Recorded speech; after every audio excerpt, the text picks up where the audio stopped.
اللعین الرجیم بسم اللہ الرحمن الرحیم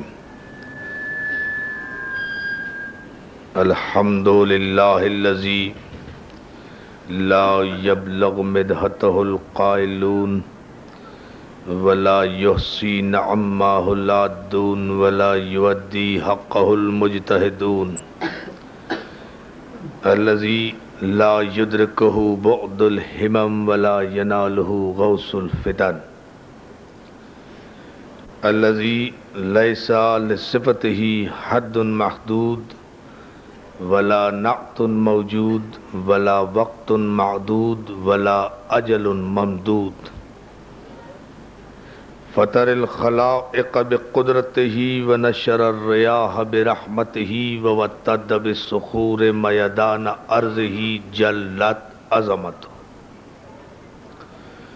والصلاة والسلام والتحیۃ والاکرام علی من اختارہ من شجرۃ الانبیاء ومشکاۃ الضیاء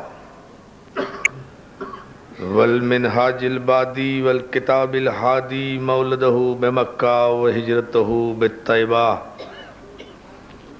مولانا ومولا الثقلین جد الحسن والحسین بالقاسم المحمد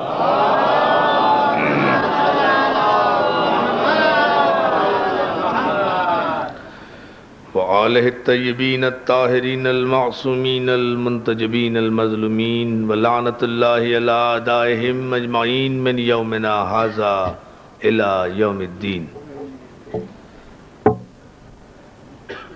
اما بعد فقد قال حق سبحانہ وتعالی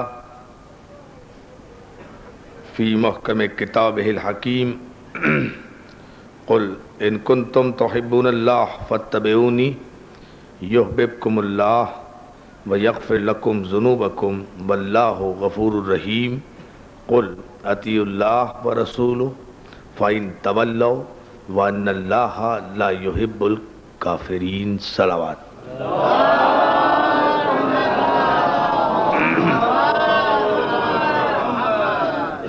اداداران سید الشہداء ماتمداران حسین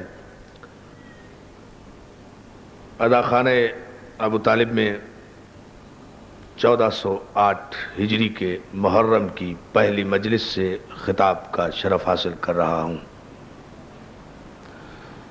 اطاعت رسول عنوان گفتگو ہے،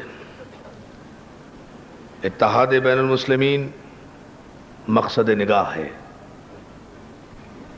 محبتیں تقسیم کرنا ہماری عادت اور حسینیت کا مزاج ہے۔ حسین کا مزاج، حسینیت کا مزاج محبتوں کی تقسیم ہے، نفرتوں کا خاتمہ ہے۔ اس عشر محرم میں ہم انشاءاللہ